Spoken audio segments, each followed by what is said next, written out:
নমস্কার বন্ধুরা, বাংলার ইনভেস্টর ইউটিউব চ্যানেলে আপনাদের সবাইকে স্বাগত জানাই। চ্যানেলে প্রথমবার এসে থাকলে চ্যানেলটা অবশ্যই সাবস্ক্রাইব করে রাখবেন। চলুন প্রথমে এফআইআই এবং ডিআইআই এই ডেটাগুলো একবার চেক করে নিই। আজকের দিনেও এই এফআইআই এরা বিক্রি করেছে। এদের তরফ থেকে আজকে 4,741 কোটি টাকা সেলিং দেখা গেছে এবং সেখানেই উল্টো দিকে এই যে ডিআইআই এরা কিনেছে। এরা আজকের দিনে এই 5,225 কোটি টাকা শেয়ার কিনেছে। মানে রোজগারির মতো প্যাটার্ন আজকের দিনেও দেখতে পাওয়া যাচ্ছে। এই এফআইআই দের ক্রমাগত সেলিং এবং এই ডিআইআই এদের ক্রমাগত বাইং। এরপরে আমেরিকান মার্কেট কেমন পারফর্ম করছে দেখতেই পাচ্ছেন। শুরুর সময় অনেকটা বেড়ে গেলেও তারপরে আস্তে আস্তে নিচের দিকেই নেমে এসেছে। কারণ হচ্ছে এই যে এফএমসির মিটিং সেটা শুরু হয়েছে, আগামীকাল তার আউটকাম সামনে আসবে এবং তার আগে মার্কেটে খুব বড় তেজি বা খুব বড় পতন কিন্তু দেখা যাবে না। আর সেরকমই এই নাসডাক কম্পোজিট এখানেও দেখতে পাচ্ছেন শুরুটা অনেকটা উপরেই হয়েছিল, তারপরে আস্তে আস্তে কিছুটা নিচের দিকেই পড়েছে, যদি এখনো 0.5% ওপরেই ট্রেড করছে। এরপরে ইন্ডিয়ান এডিআর গুলো, ইনফোসিসের এডিআর এখানে প্রায় 1% ডাউন, তারপরে উইপ্রো এডিআর এটা 1.36% ওপরে রয়েছে। এইচডিএফসি ব্যাংকের এডিআর 0.64% ডাউন। তারপরে বাকি যে এডিআর গুলো রয়েছে বেশিরভাগই সবুজে।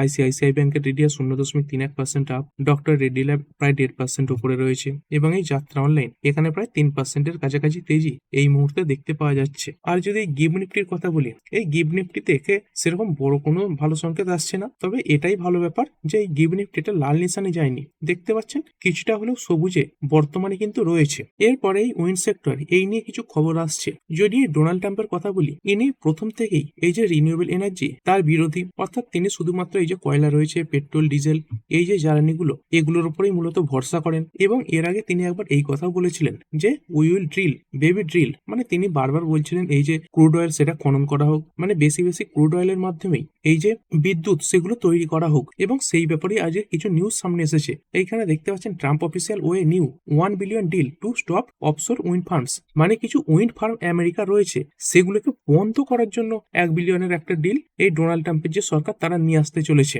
এর আগে দেখতে পাচ্ছেন টোটাল এনার্জিস এই যে কোম্পানিটা রয়েছে এরা কি করেছিল, এই যে ক্যারোলিনা লংবে এবং তার সঙ্গে সঙ্গে অ্যাটেন্সিভ এনার্জি এগুলোকে লিজ নিয়েছিল। এই 2022 সালে নিয়েছিল। কত টাকাতে নিয়েছিল? এই $955 মিলিয়ন নিয়েছিল। এবং দেখতে পাচ্ছেন এই যে লিজ এগুলোকে ছেড়ে দেওয়ার জন্য এই ডোনাল্ড ট্রাম্পের যে অ্যাডমিনিস্ট্রেশন রয়েছে তারা এই কোম্পানিটাকে একটা অফার করতে চলেছে যে 928 মিলিয়নের এই অফারটা নিয়ে নিক এবং তার পরিবর্তে এই যে অফশোর উইন্ড লিজ সেটা যেন ছেড়ে দেয়। মানে ডোনাল্ড ট্রাম্প বারবারই কিন্তু চাইছেন এই যে রিনিউয়েবল এনার্জি সেই ব্যাপারে মানুষ যাতে বেশি মাথা না ঘামায়। কারণ এই যে লিজ নেওয়া হয়েছিল এইখান থেকে কি হচ্ছিল, প্রচুর পরিমাণে এই যে উইন্ড এনার্জি সেটা তৈরি হচ্ছিল এবং ভবিষ্যতে এই যে এনার্জি সেটা আরো বেশি বাড়বে। আর এরকমটা হলেই কি হবে, মানুষের যে আগ্রহ সেটাই রিনিউয়েবল এনার্জির দিকে চলে যাবে। এই ক্রুড অয়েল বলুন, তার সঙ্গে সঙ্গে এই যে কোল বলুন, এর দিকে কিন্তু মানুষের নজর থাকবে না। এবং এই ডোনাল্ড ট্রাম্প দেখতেই পাচ্ছেন তিনি এটাই চাইছেন যে সমস্ত অয়েলের যে ভান্ডার রয়েছে সেইগুলো যাতে আমেরিকার আন্ডারে থাকে এবং ভবিষ্যতে যদি সমগ্র পৃথিবী এই রিনিউয়েবল এনার্জির দিকে ঝুঁকে যায় তাহলে কিন্তু এই যে কয়লা তার সঙ্গে সঙ্গে ক্রুড অয়েল এগুলো কেনার কোনো লোক থাকবে না। এবং সেই জন্য তিনি কিন্তু এই যে রিনিউয়েবল এনার্জি এর বিরোধী এবং সেই ব্যাপারে নতুন একটা প্ল্যান কিন্তু তারা সামনে রেখেছে যাতে টোটাল এনার্জি এই কোম্পানিটা এই যে উইন্ড পাওয়ারের ব্যবসা সেটা বন্ধ করে দেয়। এরপর একটি company Jio financial services limited, Reliance গ্রুপের খুবই স্ট্রং একটি কোম্পানি, তবে কোম্পানির যে মেন ব্যবসা সেটা এখনো শুরু হয়নি। যখন কোম্পানির মেন ব্যবসা শুরু হবে, প্রফিট বাড়বে, তার সঙ্গে সঙ্গে রেভিনিউ বাড়বে, তখন এই কোম্পানিতেও ভালো পারফরমেন্স দেখতে পারবেন। কোম্পানি আস্তে আস্তে কি করছে, তাদের যে বিজনেস সেটা এক্সপ্যান্ড করছে এবং সেই সংক্রান্ত কিছু নিউজ আজকে সামনে এসেছে। এইখানে কোম্পানি কি করেছে দেখতে পাচ্ছেন, একটা UPI based cash withdraw service চালু করে দিয়েছে। তো এই UPI based cash withdraw service এই জিনিসটার মানে কি, এটা হচ্ছে এমন একটা সার্ভিস, ধরুন আপনি কোনো এটিএম এ গেলেন বা আপনার রাস্তায় কোনো টাকার দরকার পড়লো, আপনার কাছে এটিএম কার্ড নেই, তো আপনি এই যে এটিএম সেখানে ঢুকে গিয়ে কি করতে পারবেন, আপনার যে ইউপিআই অ্যাপ রয়েছে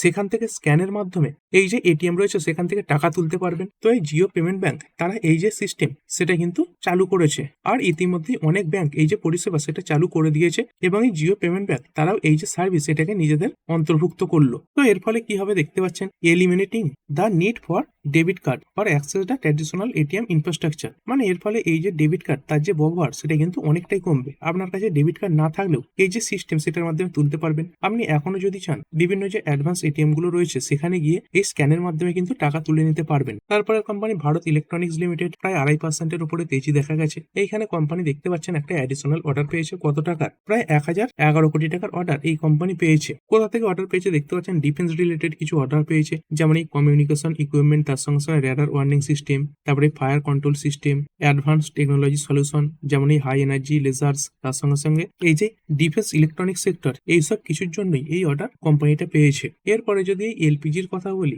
এইখানে তো কিছুদিন ভালো ক্রাইসিস দেখা যাচ্ছিল, প্যানিক বুকিংও দেখা যাচ্ছিল। তবে গভর্নমেন্ট কি বলছে এখানে দেখতে পাচ্ছেন, এই যে পেট্রোলিয়াম মিনিস্ট্রি তার তরফ থেকে বক্তব্য সামনে এসেছে যে তিনি এটাই বলছেন এলপিজির যে সিচুয়েশন সেটা আর বেশি খারাপ হচ্ছে না, এবং তারই সঙ্গে সঙ্গে এই যে পেট্রোলিয়ামের প্রোডাকশন এটাই ডোমেস্টিক্যালি অনেক বেড়েছে। দেখতে পাচ্ছেন এই যে প্রোডাকশন এটা প্রায় 38% পর্যন্ত কিন্তু বেড়ে গেছে। বিভিন্ন যে কোম্পানি রয়েছে তাদেরকেও নির্দেশ দেওয়া হয়েছে যাতে এলপিজি প্রোডাকশনের দিকে তারা জোর দেয়। সেরকমই একটি খবর আজকে এই তামিলনাড়ু পেট্রো প্রোডাক্টস এরাও সামনে রেখেছে। কি সামনে রেখেছে দেখতে পাচ্ছেন, এরা কি করতে চলেছে, temporarily shut operation at Manali plant. কিসের জন্য করতে চলেছে দেখতে পাচ্ছেন, the disruption follows a government directive to suspend crude based feedstock supplies to downstream industries amid geopolitical tensions in the Middle East. মানে এই যে গভর্নমেন্ট তারা অন্যান্য যে সার্ভিস সেগুলোকে আপাতত বন্ধ রাখতে বলেছে, শুধুমাত্র এলপিজি যে প্রোডাকশন তার দিকেই জোর দিতে বলেছে বিভিন্ন কোম্পানিকে। সেই জন্য এই কোম্পানিগুলো তাদের অন্যান্য যে ব্যবসা রয়েছে সেগুলো আপাতত বন্ধ রাখছে। তবে এগুলো দেখতে পাচ্ছেন টেম্পোরারিলি বেসিসে হচ্ছে, মানে পরবর্তীকালে পরিস্থিতি নর্মাল হলে আবার কিন্তু এগুলো চালু করা হবে। এরপরে যদি এই যুদ্ধ পরিস্থিতির কথা বলি, এই আমেরিকার সরকারের মধ্যেও বিভিন্ন মতবিরোধ দেখা যাচ্ছে এই যুদ্ধ নিয়ে। মানে এই যে যুদ্ধ সেটা কিন্তু থামার সম্ভাবনা তৈরি হচ্ছে। ইতিমধ্যে একজন টপ অফিসিয়াল রিজাইন দিয়ে দিয়েছেন। তো এই ট্রাম্পের পাশে যে ব্যক্তি দাঁড়িয়ে রয়েছেন এনাকে হয়তো অনেকেই চেনেন, এনার নাম হচ্ছে জো কেন্ট। এখানে দেখতে পাচ্ছেন এনার ছবি। তো ইনি কোন ডিপার্টমেন্টে ছিলেন দেখতে পাচ্ছেন, former Central Intelligence Agency paramilitary officer who served as the director of the National Counter Terrorism Center from 2025 to 2026। মানে আজকের ডেট পর্যন্ত তিনি ছিলেন, এবং আজকের পরেই তিনি কিন্তু এই যে পদ সেটা থেকে রেজিগনেশন দিয়েছেন, মানে এই পদটা তিনি ছেড়ে দিয়েছেন। সেই জন্যই দেখতে পাচ্ছেন কি লেখা রয়েছে ফরমার, মানে তিনি প্রাক্তন হয়ে গেছেন বর্তমানে। তিনি কি বলে কাজ ছাড়ছেন দেখতে পাচ্ছেন, top US counter terrorism official resign over Iran war arguing Trump to reverse course. মানে ট্রাম্পকে তিনি বলছেন তার যে নীতিগুলো সেগুলো যাতে পরিবর্তন করা হয়। মানে ট্রাম্প অনেক ভুলভাল কাজ করছেন সেটাই তিনি বলেছেন। Iran posed no imminent threat to our nation. তিনি এটাই বলতে চাইছেন যে ইরান তাদের জন্য সেরকম খুব বড় একটা থ্রেট ছিল না, যে যার জন্য এতদিন ব্যাপী একটা যুদ্ধ শুরু করতে হলো। এবং দেখতে পাচ্ছেন এই যে ইন্টেলিজেন্স অফিসিয়াল এনাকে ডোনাল্ড ট্রাম্প তিনি কিন্তু অ্যাপয়েন্টমেন্ট দিয়েছিলেন। Can not support Iran war in good conscience. মানে তিনি এটাই বলতে চাইছেন সৎ বিবেকের সঙ্গে এই যে যুদ্ধ সেটাকে তিনি সমর্থন করতে পারছেন না, এবং সেই কারণে তিনি পদ্মা ছাড়লেন। মানে বুঝতে পারছেন আমেরিকার ভেতরেও এই যে আমেরিকা ইসরায়েলের সঙ্গে মিলে ইরানের উপর অ্যাটাক করেছে সেই নিয়ে বিভিন্ন বিরোধও কিন্তু দেখা যাচ্ছে। অর্থাৎ ডোনাল্ড ট্রাম্পের যে সরকার তারাও কিন্তু চাপে পড়েছে। আর এই ডোনাল্ড ট্রাম্প এই ব্যাপারে কি বলেছেন, ডোনাল্ড ট্রাম্প তো এই ব্যাপারে সেলিব্রিটি করেছেন। তিনি এটাই বলছেন, উই ওয়ান্ট সিকিউরিটি। মানে এনার আন্ডারে এই যে সিকিউরিটি সেটা দুর্বল ছিল, গুড থিং ইজ আউট। মানে সে যে বেরিয়ে গেছে সেটা ভালোই হয়েছে। এছাড়াও যদি ন্যাটোর কথা বলি, এই ডোনাল্ড ট্রাম্প ন্যাটোর যে বিভিন্ন সদস্যগুলো রয়েছে তাদেরকে জানিয়েছিল এই ন্যাটোর যে দেশগুলো রয়েছে তারা যাতে তাদের যে যুদ্ধজাহাজ রয়েছে সেগুলো এই স্টেট অফ হরমুজে নিয়ে যায়, কিন্তু সেই ব্যাপারে ন্যাটোর কোনো দেশ রাজি হয়নি। এবং সেই ব্যাপারে ডোনাল্ড ট্রাম্প আজকে তার যে ট্রুথ সোশ্যাল অ্যাকাউন্ট রয়েছে সেখানে কিছু পোস্ট করেছেন। কি পোস্ট করেছেন এখানে দেখতে পাচ্ছেন, the United States has been informed by most of our NATO allies that they don't want to get involved with our military operation against the terrorist regime of Iran. মানে এই যে ন্যাটোর বিভিন্ন অ্যালাইগুলো রয়েছে তারা এই ব্যাপারে নাকচ করে দিয়েছে। Despite the fact that almost every country strongly agreed with what we are doing. মানে বিভিন্ন দেশগুলো এই ডোনাল্ড ট্রাম্পের যে কাজ সেটাকে তো সমর্থন করছে কিন্তু কেউ সাথ দিচ্ছে না। That Iran can not in any way shape or form be allowed to have a nuclear weapon. মানে তিনি এখনো বলছেন এই ইরান এরা কোনোভাবেই এই যে নিউক্লিয়ার ওয়েপন এর অধিকারী হতে পারে না। I am not surprised by their action however because I always consider NATO where we spend hundred of billions of dollars per year protecting this same countries to be a one way street. তিনি এটাই বলছেন এই ন্যাটোর জন্য তিনি প্রচুর dollar খরচ করেছেন, এই আমেরিকাও প্রচুর ডলার খরচ করেছে, তবে সেটাই ওয়ান ওয়ে স্ট্রিট ছিল, মানে একমুখী পথ ছিল। We will protect them but they will do nothing for us. আমরা তো তাদের রক্ষা করছি কিন্তু তারা আমাদের জন্য কিছুই করেনি। Fortunately we have decimated Iran's military. এই যে ইরানের মিলিটারি সেটাকে পুরোপুরি ধ্বংস করে ফেলেছেন।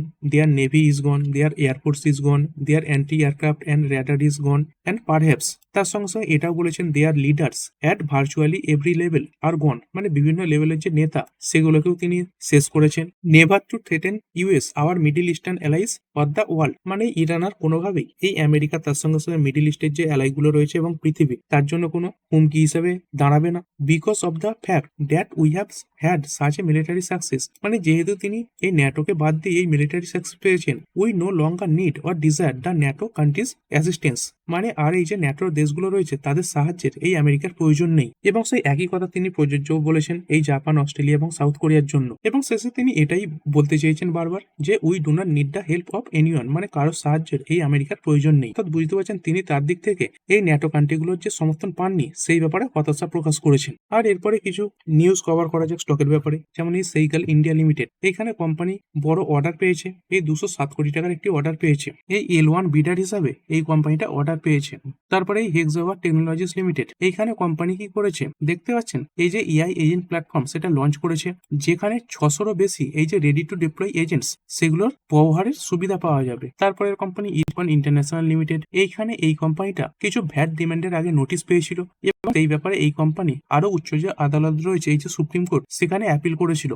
এই সুপ্রিম কোর্ট দেখতে পাচ্ছেন এই ইরকন ইন্টারন্যাশনালের এই যে ভ্যাটের ডিমান্ডের নোটিশটা সেটার উপর স্টে অর্ডার লাগিয়ে দিয়েছে, মানে ইরকনকে আপাতত এই যে ভ্যাট ডিমান্ডের নোটিশের 79 কোটি টাকা সেটা পেমেন্ট করতে হচ্ছে না, মানে ইরকনের হাতে কিছু টাকা বেঁচে যাবে। তো এটা এই কোম্পানির জন্য পজিটিভ ব্যাপার। তারপরে কোম্পানি বরুণ বেভারেজেস লিমিটেড, এই আফ্রিকাতে একটা ফার্ম রয়েছে এই ক্রিকিলি, এই কোম্পানিটাকে বরুণ বেভারেজ পুরো কিনতে চলেছে। এইখানে দেখতেই পাচ্ছেন Varun beverage to acquire South African firm Crickley dairy, এই যে ডেয়ারি ফার্মটা এটা পুরোটাই এই বরুণ বেভারেজ এদের আন্ডারে চলে আসবে। আর কত টাকাটা এই ডিল হতে চলেছে, এই 131.47 কোটি টাকাতে এই যে ডিল সেটা হতে চলেছে। তারপর একটি company Swan defence and heavy industries limited, এই কোম্পানিটা আগে অনিল আম্বানির যে রিলায়েন্স রয়েছে তার আন্ডারে ছিল। এই কোম্পানির নাম ছিল রিলায়েন্স নাভাল। পরবর্তীকালে এই কোম্পানিটা অন্য প্রমোটারের হাতে যায় এবং তারপরে স্টকে একটা খুব ভালো র্যালি এসেছে। এই দেখতে পাচ্ছেন এই নাম পরিবর্তনের পরে মোটামুটি এই 2025-এর প্রথম দিকে এটা মার্কেটে লিস্ট হয়, তখন এই 43 টাকাতে চলছিল এবং তারপর লাগাতার আবার সার্কিটেই চলছিল এবং দেখতে পাচ্ছেন এই এক বছরের মধ্যেই প্রায় 5375% কাছাকাছি বেড়েছে।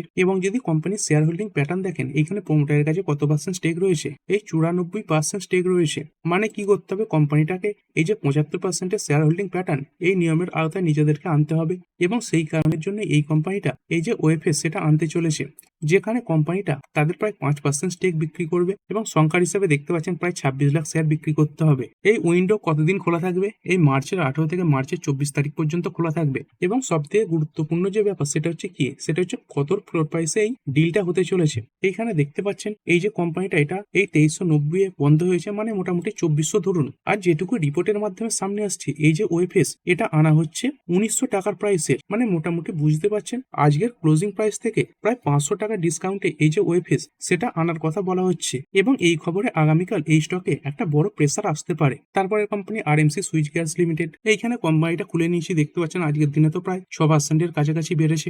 যদি এখানে কোম্পানিটাকে কিনতে যাই, এখানে দেখতে পাচ্ছেন কোয়ান্টিটি দিচ্ছি 1, কিন্তু এখানে কোয়ান্টিটি 1 নিচ্ছে না, এখানে কি লেখা দেখাচ্ছে minimum quantity you can buy is 125, মানে এই যে শেয়ারটা এটাকে লটে কেনা বেচা করতে হবে, অর্থাৎ এটা একটা এসএমই কোম্পানি। এবং এই ব্যাপারে কিছু আপডেট সামনে এসেছে, এইখানে দেখতে পাচ্ছেন এই কোম্পানিটা এই এনএসির তরফ থেকে ইন প্রিন্সিপাল অ্যাপ্রুভাল পেয়ে গেছে। কিসের ব্যাপারে, to move from BSc SME, মানে এই বিএসসি তে এসএমই সেগমেন্টে রয়েছে।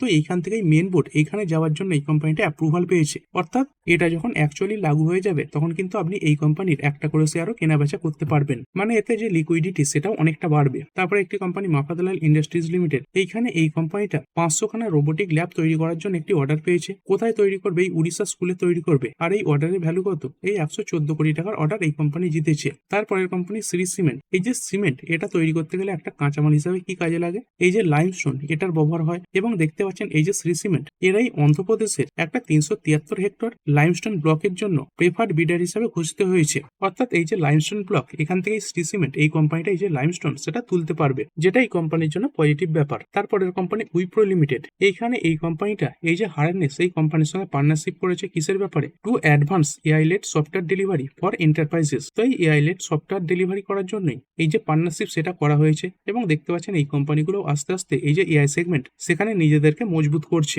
আর এরপরে কিছু ইকোনমিক ডেটা দেখে নেব। এই গতকাল আরবিআই ডলার বিক্রির পরে এই যে রুপি এটা কিছুটা শক্তিশালী হলেও আজকে আবার কিছুটা দুর্বল হয়ে গেছে। দেখতে পাচ্ছেন ভালো পরিমাণেই বেড়েছে, এই 92.28-এর কাছাকাছি চলছিল এর আগের দিনে, সেখান থেকে 92.40-এর কাছাকাছি পৌঁছে গেছে, অর্থাৎ কিছুটা দুর্বল হয়েছে। আর এই ক্রিপ্টো মার্কেট এখানে কেমন পারফরমেন্স দেখা যাচ্ছে, এই বিটকয়েন এটাই 0.6% পড়া রয়েছে। আর এই ডলার ইন্ডেক্স এটা কি বলছে, এটা তো এই 100-র উপরে উঠে গিয়েছিল, সেখান থেকে আবার দেখতে পাচ্ছেন কিছুটা দুর্বল হয়েছে, এই 99.56-এর কাছাকাছি এই মুহূর্তে যে ডলার ইন্ডেক্স এটা এসে গেছে। আর গোল্ড সিলভার, এই গোল্ড এখানে কিছুটা ভালো পারফরমেন্স দেখা গেছে, 0.16% বেড়েছে। যদি গত কয়েকদিন আগেকার পারফরমেন্স হিসেবে দেখেন তাহলে এটা নিউট্রাল মনে হবে, এবং তার সঙ্গে সঙ্গে এই যে সিলভার ফিউচার্স, এখানে 1.33% আজকে পতন দেখা গেছে। এই 2.5 লাখের লেভেলের কাছাকাছি এই যে সিলভার, এটা ঘোরাফেরা করছে। আর ভিডিও শেষে আমেরিকান মার্কেট আরেকবার দেখে নেব। এইখানে ডাউ জোন্স, এটা দেখতে পাচ্ছেন একদম ফ্ল্যাট ট্রেড করছে, 0.29% ওপরে রয়েছে। এবং এর সঙ্গে সঙ্গে যদি নাসডাক কম্পোজাইটের কথা বলি, এই নাসডাক কম্পোজাইটে এই মুহূর্তে 0.60%-এর কাছাকাছি তেজি দেখতে পাওয়া যাচ্ছে। তো ঠিক আছে বন্ধুরা, আশা করছি ভিডিওটা আপনাদের ভালো লেগেছে। আপনি চাইলে এটাকে লাইক এবং শেয়ার করতে পারেন। আর শেয়ার মার্কেট সংক্রান্ত ডেইলি নিউজ আপডেট পেতে চ্যানেলটা সাবস্ক্রাইব করে রাখবেন এবং পাশে থাকা বেল আইকনটি টিপে অল অবশ্যই সিলেক্ট করে রাখবেন, যাতে পরবর্তী ভিডিওর নোটিফিকেশন আপনার কাছে সময় মতো পৌঁছে যায়। আর হ্যাঁ, ভিডিওটি শুধুমাত্র ইনফরমেশন এবং এডুকেশনাল পারপাসের জন্য বানানো হয়েছে। আমি সেবি রেজিস্টার্ড নই, তাই কোনো প্রকার শেয়ারে কোনো প্রকার বাই, সেল, হোল্ড বা অ্যাভারেজ করার কোনো সিদ্ধান্ত নেওয়ার আগে আপনার যে ফাইন্যান্সিয়াল অ্যাডভাইজার আছে তার সঙ্গে অবশ্যই আলোচনা করবেন। দেখা হচ্ছে পরের ভিডিওতে। ধন্যবাদ।